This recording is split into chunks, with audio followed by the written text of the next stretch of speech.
Mais non, mon Jean-Louis, il te va très bien ce pantalon là. C'est un petit quoi? C'est un petit 32, un petit 34? Ouais, ça va. Avant les fêtes, c'est bien, t'es bien là. Je te trouve en forme. Ah ouais? Bah tu sais, peut-être que si t'arrêtais de stresser, si t'arrêtais de voilà, de te prendre la tête pour Verisme TV, je dois faire des vidéos, je dois faire des schémas, etc. Peut-être que tes taux de cortisol retomberaient à des seuils normaux et puis tu arrêterais de faire de la rétention d'eau, etc. Ben ouais, c'est un lien, ça a carrément un lien avec le stress. Bon, bouge pas, je t'explique tout ça, même je vous explique tout ça si ça vous intéresse, à quel point le stress chronique en fait peut induire la prise de poids. Allez, c'est parti.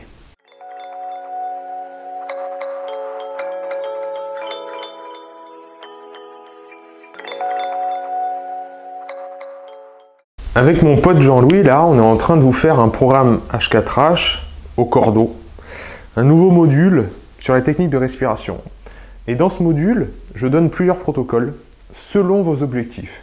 Il y a évidemment le protocole pour l'amélioration des performances. Moi, c'est celui que j'utilise pour voilà, la sportive ou le sportif qui veut s'améliorer dans sa discipline, ou le conférencier ou le manager qui sont toujours sur la brèche et qui ont toujours besoin d'être au top du top pendant la semaine. Il y a ceux qui veulent gérer leurs émotions. Il y a aussi le protocole pour la perte de poids. Et on va me dire, mais attends, la perte de poids, les techniques de respiration, c'est n'importe quoi. Pour perdre du poids, il faut faire un régime ou il faut faire du sport. Mais en quoi respirer va m'aider à perdre du poids? C'est une question légitime, parce que c'est pas du tout sexy, hein. On préfère avoir ouais, je me suis mis à courir tous les jours, 10 km et maintenant j'ai perdu 10 kg. Alors que le premier ennemi pour perdre du poids, c'est le stress chronique. Parce que si vous êtes stressé au quotidien, anxieux, stressé par votre boulot, votre famille, par tout un tas de problèmes que vous avez du matin au soir, que vous vivez avec votre téléphone portable et votre ordinateur sans arrêt, vous allez avoir des taux élevés de cortisol de façon chronique. Et c'est cette chronicité qui est vraiment dommageable au niveau du corps et au niveau du métabolisme. Alors pour bien comprendre tout ça, il faut se rappeler que le cortisol à la base, il n'est pas méchant, hein, il n'a rien demandé à personne. C'est une hormone qui est sécrétée par les glandes surrénales qui est essentielle pour réguler surtout l'apport d'énergie. C'est pour gérer la glycémie, donc le taux de sucre sanguin, le taux de sucre dans le sang. Et pour gérer, fournir de l'énergie au corps quand il en a besoin et faire en sorte que cette glycémie ne parte pas dans les hauts et les bas, etc. Donc lui, il est là pour déquestrer en fait des stocks d'énergie, que le corps a fait des stocks, et remettre cette énergie dans le sang. Okay? On a son pendant inverse qui est l'insuline, l'hormone sécrétée par le pancréas qui, l'insuline, elle prend ce qui navigue dans le sang, hein, l'énergie qu'il y a dans le sang, sous forme généralement de glucose, sous forme de sucre, et elle en fait des stocks. Glycogène dans le foie et dans les muscles, tissu adipeux, voilà. Donc elle en fait des stocks. Donc il y a un croisement entre cortisol qui déstocke, l'insuline qui stocke. Donc cortisol qui est une hormone catabolique. Eh bien, en temps normal, on n'a pas des hauts taux de cortisol toute la journée. On a un pic, on a une acrophase le matin, on a un pic de cortisol le matin, et après ça descend, ça décroît jusqu'au soir où on va faire dodo, on se repose, on est bien, on n'est plus stressé. Bref, de nos jours, on est à haut taux toute la journée, donc ça se passe très très mal. Et ce haut taux de cortisol, il induit énormément de cascades en fait métaboliques, dont il empêche la conversion des hormones thyroïdiennes T4 en T3. La thyroïde, je vous ai fait une vidéo spécialement sur la thyroïde, donc vous pouvez vous y référer. La thyroïde, c'est une glande qui fait deux hormones, la T3 et la T4. La T3 étant la forme active, mais elle en fait peu. Et la T4, c'est une forme inactive qui doit être activée dans le corps, convertie en T3 pour être active par le foie et par les reins. Et sinon, elle ne remplit pas son rôle. Et le rôle des hormones thyroïdiennes, c'est d'augmenter notre métabolisme.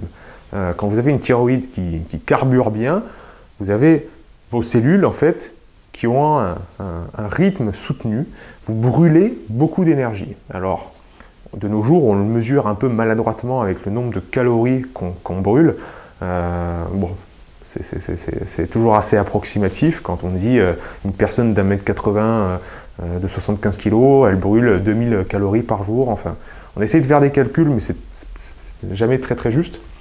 Ça, vous empêchez donc votre métabolisme de s'élever.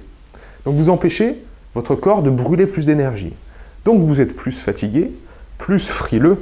Vous avez tout, parce que les hormones thyroïdiennes, toutes les cellules du corps ont des récepteurs aux hormones thyroïdiennes. Donc que ce soit n'importe quelle partie de votre corps, il sera impacté par la baisse du métabolisme. Donc ça empêche cette conversion de T4 en T3 et ça induit plutôt une conversion en reverse T3, donc c'est la T3 inversée, qui elle n'a pas d'activité biologique. Donc encore une fois, il n'y a rien d'actif. Donc le métabolisme baisse, on a tendance à prendre du poids puisqu'on ne brûle plus autant d'énergie. La gestion de la glycémie part dans les chaussettes. Ça devient n'importe quoi parce que d'un côté on a le cortisol qui est tout le temps élevé et qui pompe, qui fait élever la glycémie sanguine, qui pompe dans les stocks. Et d'un autre côté, on a l'insuline qui va, elle, comme la glycémie va être élevée et que le job du corps, c'est de toujours garder des équilibres, comme le pH sanguin, l'acidité du sang, il faut toujours qu'il soit entre 7,3 et 7,4. La glycémie, c'est pareil, il essaye de garder les bons équilibres. Donc, il ne faut jamais que ça parte trop haut ou trop bas. Donc, s'il y a beaucoup de cortisol, il va y avoir beaucoup d'insuline. Et qui dit beaucoup d'insuline dit au bout d'un certain moment, résistance à l'insuline. Et je vous ai fait une vidéo sur le pancréas, sur l'insuline et surtout sur la prise de poids et le jeûne intermittent. Oui, c'est surtout sur le jeûne intermittent que j'en ai parlé. Dans la prise de poids, dans la prise de masse grasse, c'est surtout ce phénomène de résistance à l'insuline qui est en jeu. Et c'est contre ça qu'il faut lutter, en fait. Enfin lutter, c'est peut-être un mauvais terme, mais qu'il faut réparer, en tout cas dans le corps. Et voilà, des hauts taux de cortisol induisent un passage de résistance à l'insuline, parce que si vous avez des hauts taux d'une certaine hormone longtemps dans le corps, peu importe l'hormone, il va se passer une résistance à cette hormone. Hein. Il va se créer une certaine forme de résistance, comme je prenais l'exemple de voilà, quelqu'un qui essaye de démarcher chez vous en téléphonant et qui essaye de vous vendre des aspirateurs toute la journée, au bout d'un moment, vous ne lui répondez plus. C'est exactement pareil pour les cellules qui ont des récepteurs à l'insuline. S'il y a toute la journée 8 tonnes d'insuline qui arrivent, au bout d'un moment, on ferme les portes et on ne veut plus en entendre parler. C'est exactement pareil. Donc, je ne m'étale pas trop sur le phénomène de résistance à l'insuline, puisque j'en ai beaucoup parlé dans la vidéo sur le jeûne intermittent, mais sachez que les hauts taux de cortisol induisent la création de ce phénomène-là. La graisse intraviscérale, puisque dans un premier temps, le cortisol il peut déstocker en fait la graisse qui est sous-cutanée, mais il va induire sur le long terme la prise de masse grasse, mais entre les viscères, ce qui est beaucoup plus nocif au point de vue de votre santé. Et il va jouer sur la vasopressine, l'hormone antidiurétique, l'ADH, en augmentant la quantité d'ADH. L'ADH, donc antidiurétique hormone, c'est l'hormone qui empêche de faire pipi. En gros, vous gardez les liquides, vous gardez l'eau dans le corps. Donc, ça va influencer sur le phénomène de rétention d'eau. Et pour bien comprendre la rétention d'eau, je vous ai fait deux schémas là, où on a un adipocyte, donc une cellule graisseuse, cellule de votre tissu adipeux. Et en fait, l'énergie est stockée, le gras est stocké dans les adipocytes sous forme de triglycérides. Peut-être que c'est déjà un mot que vous avez entendu. Triglycérides, ça veut tout simplement dire qu'il y a un squelette de glycérol, une molécule de glycérol. Et sur ce squelette est attaché 3 molécules d'acide gras. Et quand vous faites un régime draconien, où d'un coup vous coupez tout, vous mangez plus que 3 radis, sur le long terme, etc., le truc qu'il ne faut jamais faire, quand vous avez des hauts taux de cortisol, bref, quand les liaisons acides gras sont rompues pour être remis dans le sang et fournir de l'énergie au corps, c'est le rôle du cortisol, vous allez vous retrouver avec un squelette de glycérol tout nu dans l'adipocyte. Et le glycérol, c'est une molécule qui attire l'eau. Les sportifs d'endurance le savent, hein, c'est utilisé dans les sports d'endurance pour dans les boissons pour que les corps retiennent plus d'eau et avoir une meilleure hydratation. Parce que voilà, les cyclistes du Tour de France, ils perdent énormément d'eau évidemment en pédalant. Et pour pouvoir retenir plus d'eau, le glycérol est déjà utilisé. Donc c'est quelque chose qu'on sait déjà. Hein. Le glycérol, c'est quelque chose qui retient l'eau. C'est un fait avéré. Et donc si vous êtes dans un mode rétention d'eau avec beaucoup de cortisol qui induisent beaucoup d'hormones antidiurétiques, vous retenez l'eau. Et en plus, l'eau, elle va être attirée dans les adipocytes, dans les cellules graisseuses, ce qui va déclencher le phénomène de rétention d'eau ou d'œdème. Et les gens qui font de la rétention d'eau, vous leur pincez la graisse, ou vous les voyez bouger, ça gigote, et vous voyez bien que ça bouge comme de l'eau, hein, on dirait un flambi. C'est exactement ça, c'est l'eau qui est dans les adipocytes. Moralité de l'histoire. Si vous voulez perdre du poids, si vous voulez éviter les phénomènes de rétention d'eau, le phénomène de prise de masse grasse, le phénomène de baisse du métabolisme, votre premier ennemi, c'est le stress chronique. Donc ça nous fait une belle jambe. Vous dites, ouais, mais comment je fais pour arrêter de stresser? Ben là, vous avez une arme formidable, la respiration, les techniques de respiration.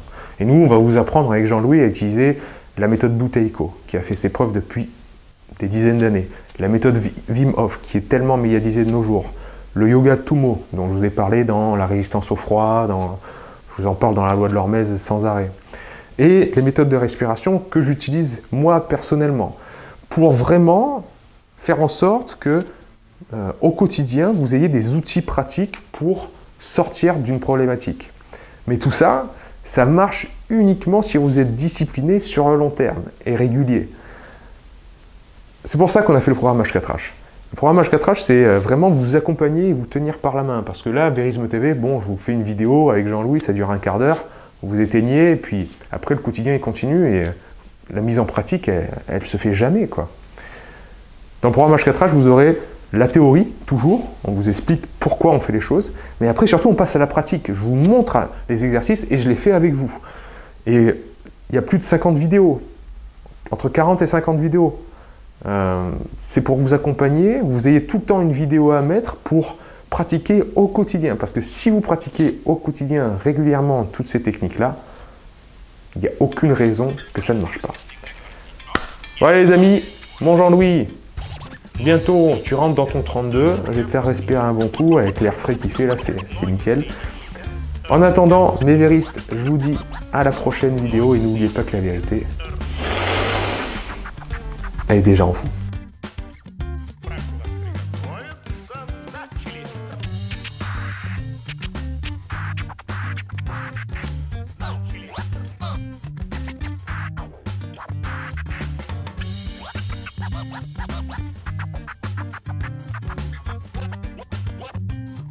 Прошу вас расстегнуть воротничок и отправить в поезд.